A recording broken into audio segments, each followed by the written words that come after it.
Je vous le dis cash, au Maroc, l'eau monte à Ksar el-Kébir. Et les premiers à disparaître, c'est pas les voitures, c'est les faux humanitaires, frère. Inondation de ouf, les gens coincés. Et qui c'est qu'on voit direct ? L'État, l'armée, les mecs en treillis qui connaissent pas le mot week-end. Eux, en 2 heures, ils te montent des centres d'hébergement comme si c'était des food trucks. Les forces armées royales, la protection civile, la gendarmerie. Les gars sont dans l'eau jusqu'aux hanches, mais ça bosse, ça évacue, ça porte des gosses sur les épaules. C'est pas Instagram, c'est pas des filtres, c'est pas lien en bio, c'est juste, tu respires encore, monte dans le camion. Et là, je me suis posé une question très simple. Ils sont où tous les champions du humanitaire là ?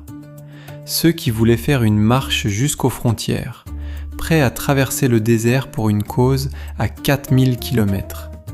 Mais pour Ksar el-Kébir, bizarrement, il n'y a plus de batterie.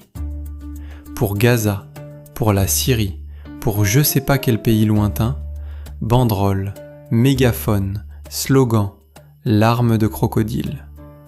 Pour les Marocains coincés sur leur toit à Ksar el-Kébir, silence radio, mode avion, localisation désactivée. On dirait leur solidarité, elle a besoin d'un visa pour fonctionner.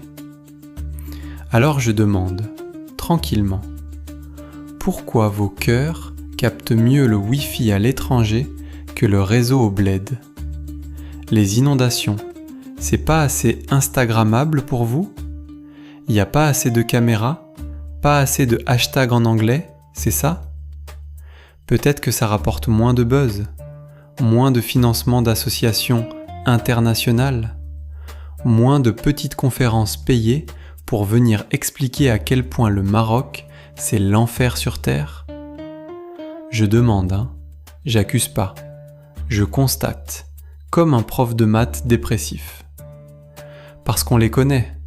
Si l'État n'avait pas bougé, si l'armée n'avait pas été là, si les gens s'étaient noyés sans aide, là, d'un coup, interview, plateau, vidéo en mode « Regardez comme le Maroc abandonne son peuple ».